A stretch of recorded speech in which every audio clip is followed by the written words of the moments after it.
Total PhilHealth, 29,000. A total of 57,000, wala pang 1%. 200,000 yung nakaltas sa sweldo niya, namatay na siya, nalugi pa.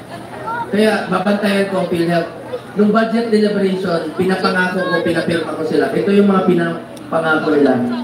Sasama na nila yung check-up sa ngipin, sasama na nila yung check-up sa mata at libreng salamin. Tataasan na nila yung case rates by 50%, pero mababa pa rin yan para sa akin. Hindi ako kontento. Sasama na nila yung heart attack, no? Yung emergency cases, mga $500,000 na po pag emergency cases. At yung pulisya nilang anti-poor na napantayan ko, tatanggalin na nila. Halimbawa, meron silang pulisya na single period of confinement policy. Sa loob po ng 90 days, bawal kang i-cover ng PhilHealth pagka nagka-pneumonia ka. Kalukuhan yun. Bakit mo titipirin ng Pilipino? Eh, pera natin yan.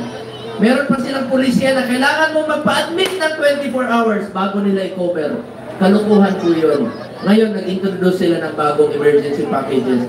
Meron pa silang pulisya no, na 45 days lang i-cover nila. Kalukuhan rin po yun. Ngayon, tinanggal na nila. Yan po ang pinangako nila. At patuloy kong babantayan ang PhilHealth para sa Pilipino. Dahil naniniwala po ko. Ang PhilHealth para sa health yan, hindi negosyo yan. Hindi negosyo yan. Insurance yan na meron tayong masasandalan. So, salamat po sa inyong lahat. And of course, gusto ko rin pong batiin si ating Vice Mayor Chi Atienza, anak po ng ating minamahal na Congressman Lito Atienza. Palakpakan po natin. Sigaw kayo ng buko, magbunggo kayo. Ako kami kasalanan. Mamaya, meron. Ito, Mestizo. Salamat sa inyong lahat. Asahan niyo po, nandito lang po ang inyong Kuya Bongbong. Huwag po kayong mag-atubiling lumapit sa akin. Malalapitan niyo po ako. Wala po akong kaarte-arte sa katawan. Kung anong kinakain niyo, gano'n din po ako. Kung anong sinasakyan ninyo, gano'n din po ang aking sasakyan. At mahal na mahal ko po kayong lahat. Meron lang po akong sasabihin sa inyo, sana po'y maalala ninyo sa mahabang panahon na nagkita tayo dito sa Manila. Minsan lang po tayo dadaan sa mundong ito. Kung ano pong kabutihan o tulong na pwede natin gawin sa ating kapwa, gawin na po natin ngayon dahil hindi na po tayo babalik sa mundo. Ako po ang inyong Senator Kuya Bongo, patuloy na magsiservisyo sa inyong lahat. Dahil ako po ay naniniwala na ang serbisyo po sa tao, serbisyo po yan sa Diyos.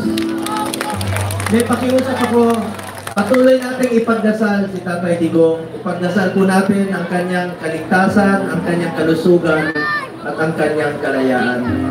Hirap po maging 80 years old. Alam po ni Congressman Lito yan, mapalayo sa ating bayan.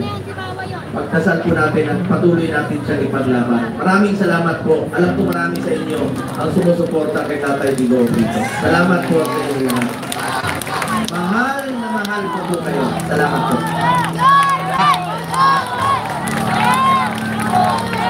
Maraming salamat po. Muli po, palakpakan po natin ang ating Mr. Malasakit, Senator Bongo!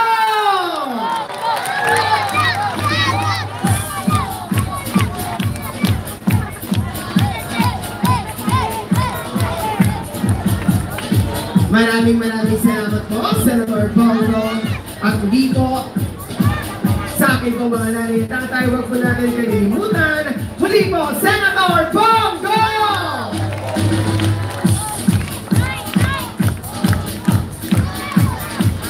At sa ating pong pagpapatuloy, muli po, sabay-sabay po na po natin panood. Kabady Consinan Pabli Espiritu, First Term Councilor ng District 5 ng Maynila. Anak ng butihing konsihan, Felix Espiritu, na nagsilbing City Administrator ng Maynila. Tulad ng kanyang ama, nanindigan si Kabady para sa serbisyong totoo. Inilusan ang 1 linggong ayuda, 1 linggong tulong para sa lahat upang matulungan ang bawat pamilya labanan ang kagutuman.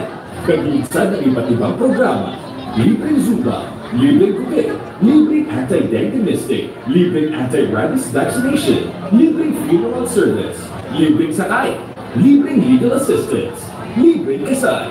Signature programs ni Kabady, Kabady Cup, 3 years na ginagawa. Annual District-wide Interzone Sports Program.